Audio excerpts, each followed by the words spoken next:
Seen today, inclement weather can really impact our lives in many ways, including disruptions to the school day. So here to share information about how schools really navigate school days and other weather-related interruptions, we have Dr. Ashley Stevens from Cabell County Schools. Good to see you. Good to see you. Happy snow day. Yes, I know the kids always love it when they see across the screen or hear those calls that they don't have school, but there's a whole thing that they have to go.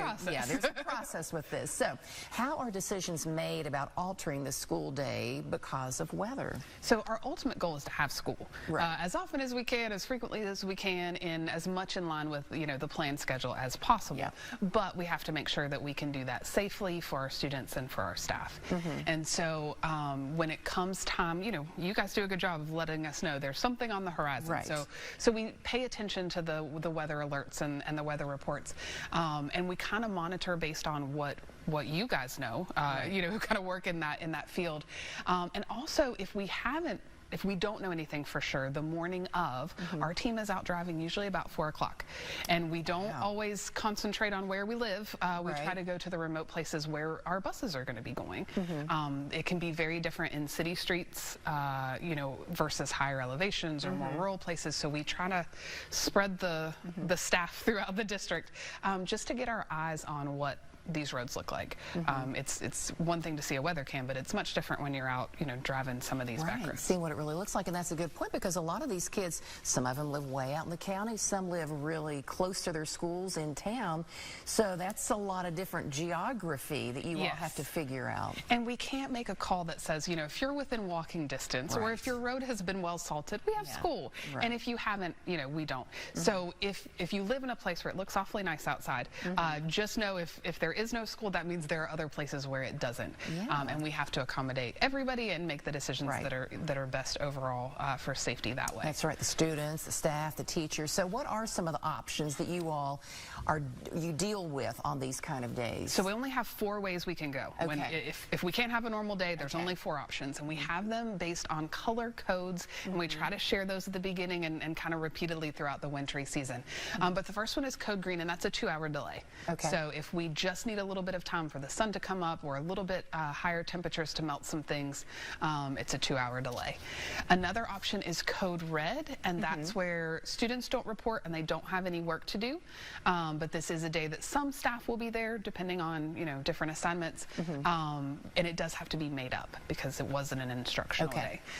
Code blue, if it is so bad that nobody needs to be doing anything outside, the whole district will be closed, and so that's another one that we would make up, but that one nobody's going anywhere at any time for any reason.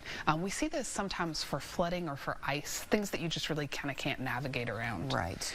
And another option, which is what we took today, is a code orange, and that's a non-traditional instructional day. That means kids are learning remotely at home, so it's a day that doesn't have to be made up because it's an instructional day. It just looks a little bit different.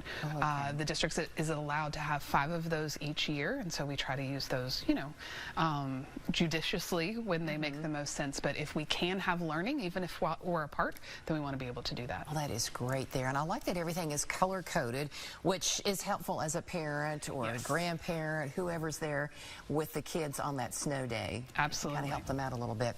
But, for students who maybe struggle with assignments or maybe need more time, is there any support available for them? Yes, absolutely. So on a non-traditional instructional day, everything will be up on Schoology, which is our learning management system, by 10 a.m. So we're going to let everybody sleep in. Just relax a little bit. It's not quite as harried as a normal day. But starting at 10, everything should be posted unless you're in elementary and maybe you have a packet, or if your teachers have given you other, alternate plans, there could be a physical packet. And so from 10 to 3, our teachers are available by email or through Schoology messages, so they can walk you through it if you're having any trouble. So feel free to reach out to them. It is not uncommon for them to even say, like, we're not getting there in email, let me give you a call and walk you through this. Additionally, students have 7 days after they come back to school. In some situations, you might have internet where you live, but it's down because of whatever weather that kept us home.